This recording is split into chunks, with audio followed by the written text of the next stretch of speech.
Okay, so here I want to show you a little Google photo tip.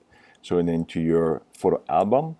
And yesterday we had the diversity run, which was like really amazing, and also like kudos to everyone who participated and those who organized it. Now, what do you do when you have all those photos? Obviously, there's a lot of stuff you can do, but if you have the link and you have access to it, if you click onto that part, you have multiple things you can do. I'll show you like what you can actually like the first step you want. You can actually join the actual photo album if you want to, or you don't have to actually join. It's up to you. I'm going to say join just because I want to be there. But if you don't want to join, if you click onto one photos that you want to have, like let's say I'll give you those options. In here on the top right hand side, you have multiple buttons you can use. You can actually just add to the album because I made it public. If you click onto this, excuse me, you can actually just go in and you can actually upload photos that you had taken and you want to share. You have comments over here. You can actually just download, add to the library. Okay. You can actually share. If you click onto this, you have all those social media parts. You can find people.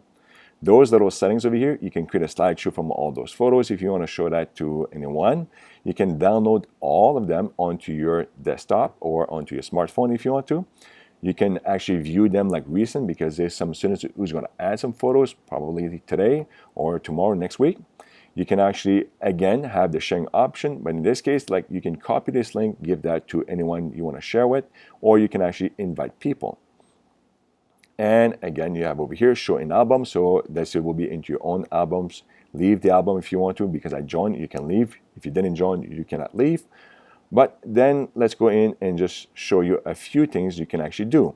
So here's a picture that I want to keep. Okay, so therefore I like that one. If you are on the desktop, you can click onto the over here. If you're onto the desktop, you click onto this download. That will download to the desktop. If you are into your smartphone and you click onto the download, that will download into your photo stream. Not in the Google one, but into your photo stream.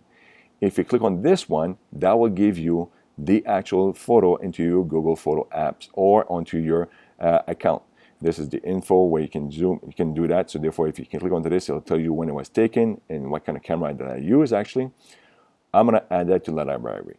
The reason why I wanna show that to you guys, if I go to view, there's my album into my own Google Photos. If I click onto this, that's the part I wanted to show to you. I'm gonna close the info. Now you have the same photo, but there's a new option over here, which is called edits. So this is the part that a lot of people like. I did share the photo, I didn't edit them. So I just took the photos, upload them to my Google Photos, and then share that with you. Normally, I would have took time to actually edit, but not for the 400 photos that I share.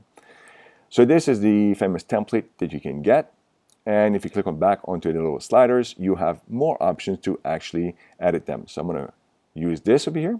You have the lights, so therefore if you go into the lights, you can increase the light, or that's the option. You can actually just click onto this and you have the exposures, contrast, and all this. So if you understand a lot of photos, you can play with these dials and you're gonna see what's gonna happen, okay, what you like, what you don't like.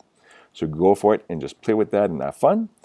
When you click onto done, that will only affect the photo into your own photo album. It's not gonna affect the original one, which is a really cool thing, okay?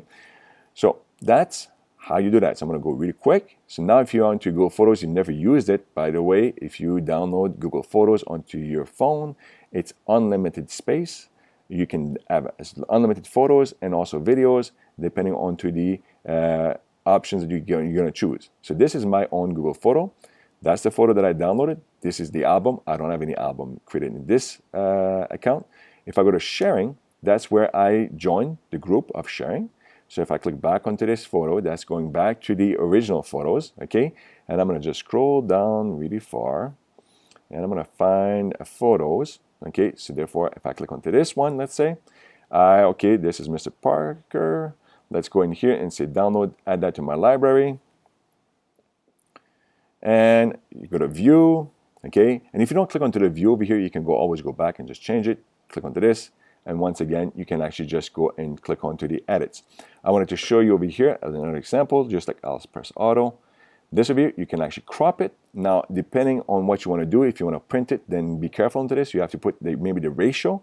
So aspect ratio, click onto this. You can choose these parts over here because that's if you want to do that. If it's going to be just online, I can just go and say that, you know what, I'm just going to move it like over here. And, well, if you don't want to have that person also with you, you can just say, okay, well, I kind of make it portrait mode kind of style, okay? Maybe make it like this because he's walking that way, and then press done. Now you get this. Go back into this, options, sliders, and you still have, again, all those options that you have. And this was diversity, so I do recommend go ahead and just saturate this over here, which would be awesome. Then click onto done. Didn't affect the original photos, but it actually just got into your album. So this is hopefully a little tip that you can use, and you can actually have your own Google Photos. So hopefully that helps, and if you have some photos that you would like to share into the group, go ahead, please upload them. We would like to see them.